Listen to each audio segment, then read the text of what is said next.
नमस्कार भाइयों। मैं आज आपके बीच में कर्तव्य राष्ट्रीय पार्टी की राष्ट्रीय अध्यक्ष होने के नाते आई हूँ। अभी एक घटना हुई है हरियाणा में।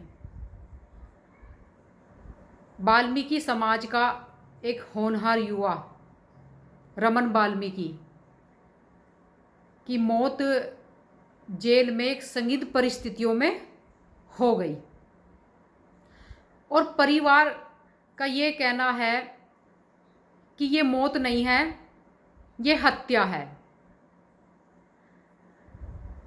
और अभी मैं कुछ देर पहले रमन वाल्मीकि के जो पिताजी है उनका बयान सुन रही थी, तो उनके बयान से ये झलक रहा था कि वो ये चाहते हैं कि मेरे बेटे को न्याय मिलना चाहिए। और मेरे बेटे को ही नहीं, अगर ऐसी कहीं घटना घटित होती है उनको भी न्याय मिलना चाहिए, ये उनकी भावना थी। लेकिन एक तरफ उनकी भावना ये भी दिख रही है कि एक आंदोलन खड़ा करा जाए। तो मैं इसी को लेकर आपसे बात कर रही हूँ कि क्या आंदोलन किसी समस्या का समाधान है? क्या उग्र आंदोलनों से रमन वाल्मीकि को न्याय मिल सकता है? मैं ये कहना चाह रही हूँ आपसे।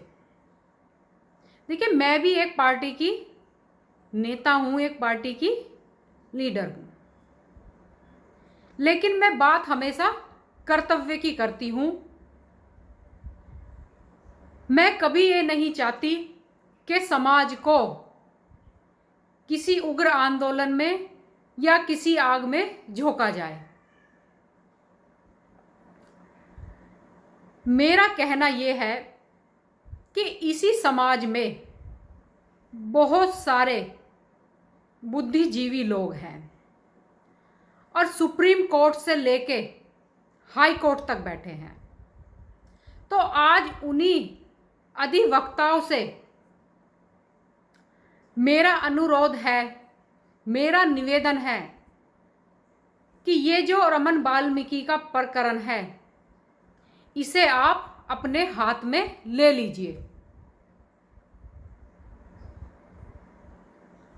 क्योंकि आज इस समाज को आप लोगों की जरूरत है।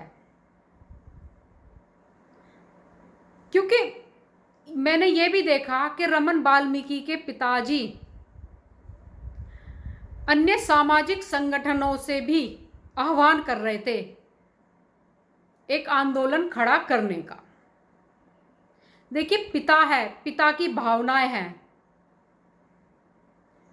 बहुत दुखद परिस्थिति है जब किसी परिवार का बेटा उनके बीच से चला जाता है, तो बहुत ही दुखद परिस्थिति है एक पिता के लिए। लेकिन अगर उग्र आंदोलन खड़ा होता है, सामाजिक संगठन भी आ जाते हैं, तो उससे होगा क्या? क्या किसी उग्र आंदोलन से किसी को न्याय मिला है या किसी समस्या का समाधान हुआ है? हाँ, एक बात तो जरूर हो जाएगी उससे कि आज एक रमन वाल्मीकि गया है, तब समाज के ना जाने कितने हजारों रमन वाल्मीकि उस आंदोलन की भेंट चढ़ जाएंगे। और मैं ये भी कह रही हूं कि जब आप एक मार्शल कौम है तो इस मार्शल कौम में सुरक्षा की भावना अधिक होती है, समाज को सुरक्षा देने की भावना अधिक होती है। और हम लोग और ये पूरा समाज बाबा साहब का अनुयायी है, बाबा साहब के बनाए संविधान पर विश्वास रखता है और इस देश की न्यायपालिका पर विश्वास रखता है। तो आज भी हमें इस देश की न्यायपालिका पर ही विश्वास रखना होगा। तो इसीलिए उन अधिवक्ताओं से, सभी अधिवक्ताओं से ये आग्रह है कि इसको आप अपने हाथ में ले लीजिए और सुप्रीम कोर्ट से, हाई कोर्ट के माध्यम से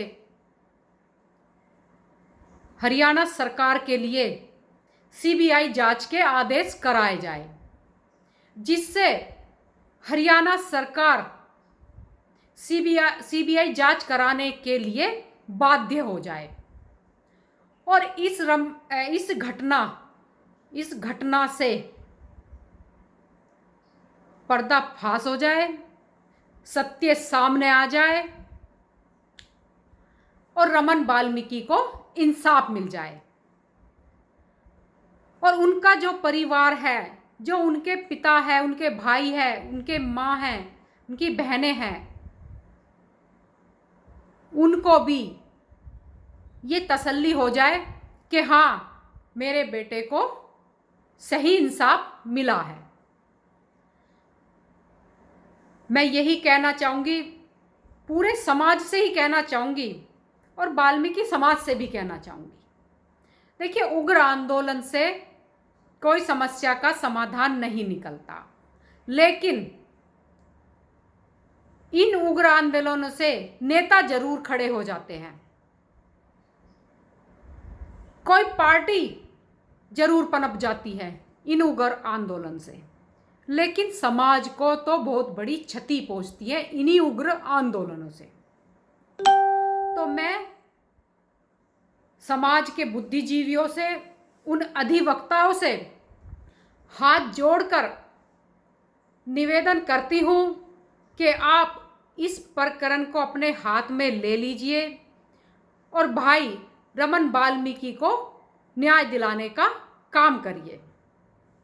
देखिए, कहने को तो मैं भी भड़काऊ भाषण देकर एक ऐसी छवि आपके सामने खड़ी कर सकती हूँ कि ये नेता या ये लड़की समाज की बहुत बड़ी हितैषी है, लेकिन मेरी ऐसी कोई भावना नहीं है समाज को आग में झोंकने की या समाज के किसी युवा बच्चे पर एक भी मुकदमा, एक भी लाठीचार्ज या एक भी इस समाज का होनहार बच्चा और चला जाए, ये ऐसी मेरी भावना नहीं है।